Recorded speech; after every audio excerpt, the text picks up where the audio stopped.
भारत के इतिहास में कुछ घटनाएं ऐसी होती हैं जो समय के साथ धुंधली नहीं पड़ती, बल्कि हर बार उनकी याद दिल को छू लेती है।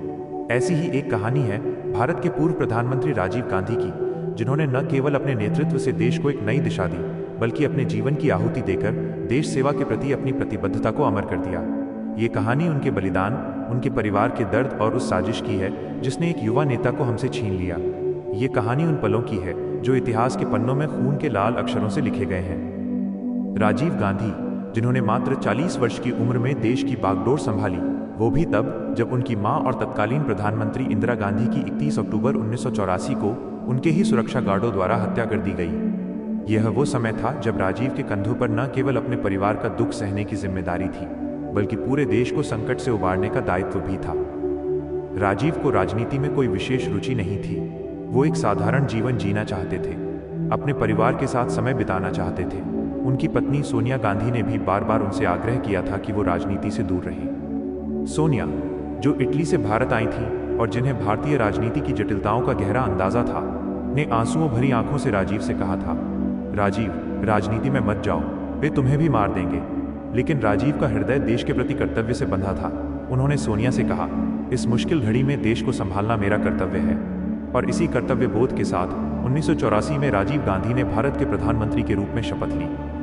अपने कार्यकाल के दौरान राजीव ने कई महत्वपूर्ण और दूरदर्शी फैसले लिए। उन्होंने भारत को तकनीकी और आर्थिक प्रगति की राह पर ले जाने की कोशिश की। सूचना प्रौद्योगिकी और संचार के क्षेत्र में उनके योगदान ने भारत को एक नई दिशा दी। लेकिन उनके इन प्रयासों के बीच वो साए में एक ऐसी साजिश पनप रही थी जिसका अंदाजा न उन्हें था, न ही उनके करीबियों को। यह साजिश थी उनकी हत्या की, जिसने न केवल उनके परिवार को बल्कि पूरे देश को गहरे सदमे में डुबो दिया। 21 मई 1991 को तमिलनाडु के श्रीपेरम्बुदूर में एक चुनावी सभा के दौरान राजीव गांधी की हत्या कर दी गई। इस जघन्य कृत्य की जिम्मेदारी श्रीलंका के उग्रवादी संगठन liberation tigers of Tamil Eelam (LTTE) ने ली। यह संगठन, जो श्रीलंका में तमिलों के अधिकारों के लिए लड़ने का दावा करता था, राजीव गांधी को अपनी राह का कांटा मानता था। इसका कारण था भारत की श्रीलंका नीति, खासकर 1987 में भारत श्रीलंका शांति समझौता, जिसमें भारतीय शांति सेना IPKF को श्रीलंका में तैनात किया गया था।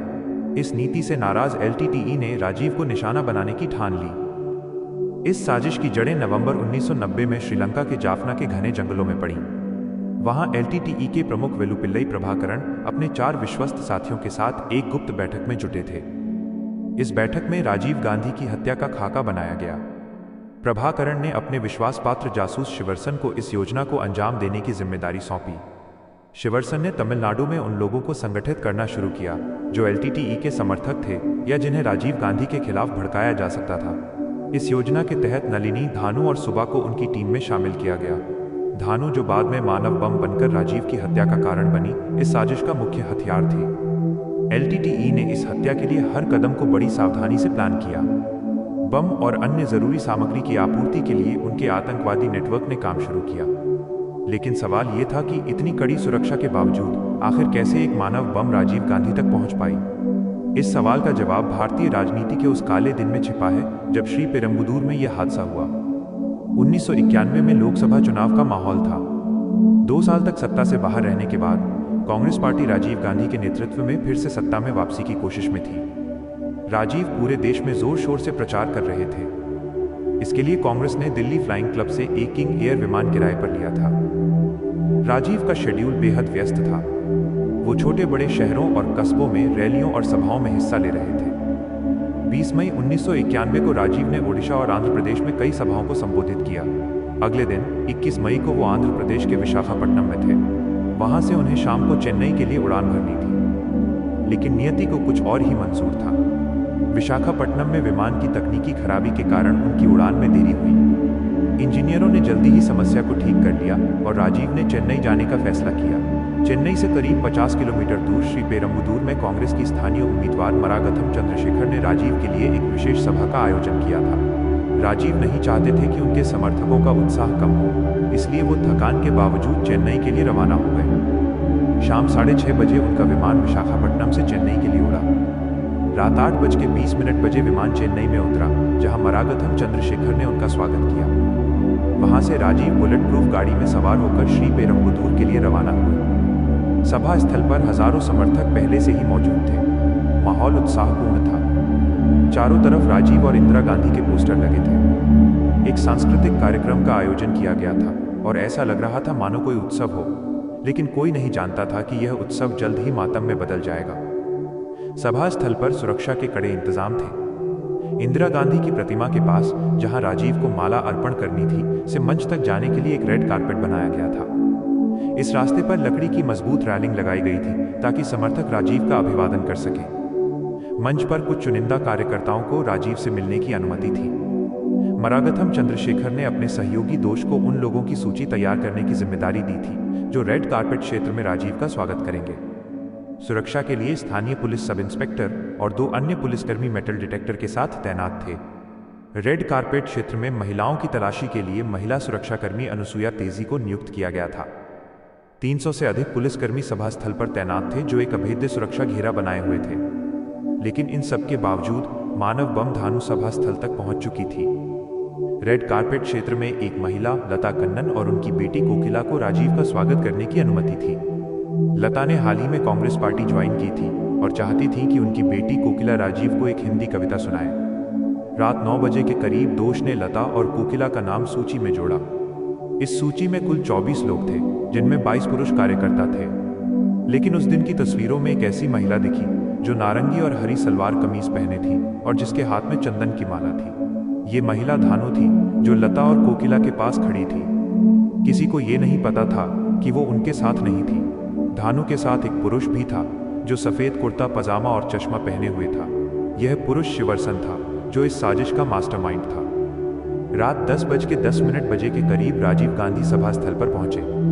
बुलेट प्रूफ गाड़ी से उतरकर उन्होंने सबसे पहले इंदिरा गांधी की प्रतिमा पर माला चढ़ाई। फिर वो रेड कारपेट पर चलते हुए समर्थकों का अभिवादन करने लगे। भीड़ में उत्साह चरम पर था। कुछ कार्यकर्ता राजीव को चादर भेंट करने की कोशिश कर रहे थे, लेकिन मरागथम चंद्रशेखर ने उन्हें रोकने की कोशिश की। सिविल ड्रेस में मौजूद पुलिस अधिकारी भीड़ को नियंत्रित करने की कोशिश कर रहे थे। राजीव धीरे धीरे आगे बढ़े और पुरुष कार्यकर्ताओं से मिलने के बाद महिला कार्यकर्ताओं के पास पहुंचे। वहां लता कन्नन और उनकी बेटी कोकिला ने राजीव का स्वागत किया। कोकिला ने अपनी कविता सुनाई। इसी बीच धानु भी राजीव के करीब पहुंच गई। महिला सुरक्षाकर्मी अनुसुया तेजी ने धानु को रोकने की कोशिश की, लेकिन राजीव ने उन्हें ऐसा करने से मना कर दिया। धानु ने राजीव को चंदन की माला पहनाई और उनके पैर छूने के लिए झुकी। तभी एक जोरदार धमाका हुआ। चारों तरफ काला धुआं और आग की लपटें फैल गईं। भगदड़ मच गई। इस धमाके में धानु, कोकिला, राजीव की सुरक्षा टीम के कुछ सदस्य और स्वयं राजीव गांधी समेत 15 लोगों की मौके पर ही मौत हो गई। दर्जनों लोग घायल हुए। गल्फ न्यूज की पत्रकार नीना गोपाल, जो उस समय राजीव के सहयोगी सुमन दुबे से बात कर रही थी, ने बताया कि वो चमत्कारिक रूप से बच गई। उन्होंने कहा, मैंने उस दिन जल्दबाजी में सफेद साड़ी पहनी थी। धमाके के बाद जब मैंने अपनी साड़ी देखी तो वो खून और मांस के टुकड़ों से सन गई थी। मेरे सामने खड़े सभी लोग मारे जा चुके थे। धमाके की खबर जंगल की आग की तरह फैली। दिल्ली में सोनिया गांधी को जब यह खबर मिली तो उन्हें अस्थमा का दौरा पड़ गया। उनकी बेटी प्रियंका ने उन्हें संभाला और दोनों चेन्नई के लिए रवाना हुई। विदेश में पढ़ रहे राहुल गांधी को भी यह खबर मिली और वो तुरंत भारत के लिए निकल पड़े। राजीव का पार्थिव शरीर चेन्नई के एक अस्पताल में रखा गया था। सोनिया और प्रियंका जब वहां पहुंची तो वो दृश्य उनके लिए असहनीय था। 7 साल पहले सोनिया ने अपनी सास इंदिरा गांधी को खोया था और अब उनके पति राजीव भी उनसे छीन लिए गए थे। इस हादसे में पत्रकार हरि बाबू की भी मौत हो गई थी, जिनके कैमरे में राजीव के आखिरी पलों की तस्वीरें थीं। सीबीआई ने इस कैमरे को जब्त किया और इन तस्वीरों के आधार पर जांच शुरू की। इन तस्वीरों ने धानु और शिवरसन की पहचान करने में मदद की। जांच ने सीबीआई को एलटीटीई तक पहुंचाया। कुछ ही समय में कई आरोपियों को गिरफ्तार किया गया और सुप्रीम कोर्ट ने 7 लोगों को इस हत्याकांड का दोषी ठहराते हुए सजा सुनाई। राजीव गांधी की हत्या न केवल भारत के लिए बल्कि उनके परिवार के लिए भी एक बड़ा आघात था। सोनिया, जो राजीव से बेहद प्यार करती थी, उनके लिए ये नुकसान असहनीय था। 7 साल पहले जब इंदिरा गांधी की हत्या हुई थी, तब सोनिया ने राजीव से कहा था कि वो राजनीति से दूर रहे, लेकिन राजीव ने देश सेवा को चुना। उनकी यह पसंद उनके लिए घातक साबित हुई। सोनिया, राहुल और प्रियंका ने अपने परिवार के 3 महत्वपूर्ण सदस्यों संजय गांधी, इंदिरा गांधी और अब राजीव गांधी को खो दिया। ये दर्द उनके चेहरों पर आज भी दिखता है। राजीव गांधी की कहानी केवल एक राजनेता की कहानी नहीं है, यह एक ऐसे व्यक्ति की कहानी है जिसने अपने कर्तव्य को अपने जीवन से ऊपर रखा। ये कहानी एक परिवार की है जिसने बार बार अपने प्रियजनों को खोया। ये कहानी उस साजिश की है जिसने एक युवा और उत्साही नेता को हमसे छीन लिया। राजीव गांधी की हत्या ने भारत के इतिहास में एक गहरा घाव छोड़ा, जो समय के साथ भी पूरी तरह नहीं भर पाया। उनकी स्मृति आज भी लाखों भारतीयों के दिलों में जीवित है और उनका बलिदान हमें ये सिखाता है कि देश सेवा का रास्ता कठिन हो सकता है, लेकिन उसका महत्व कभी कम नहीं होता।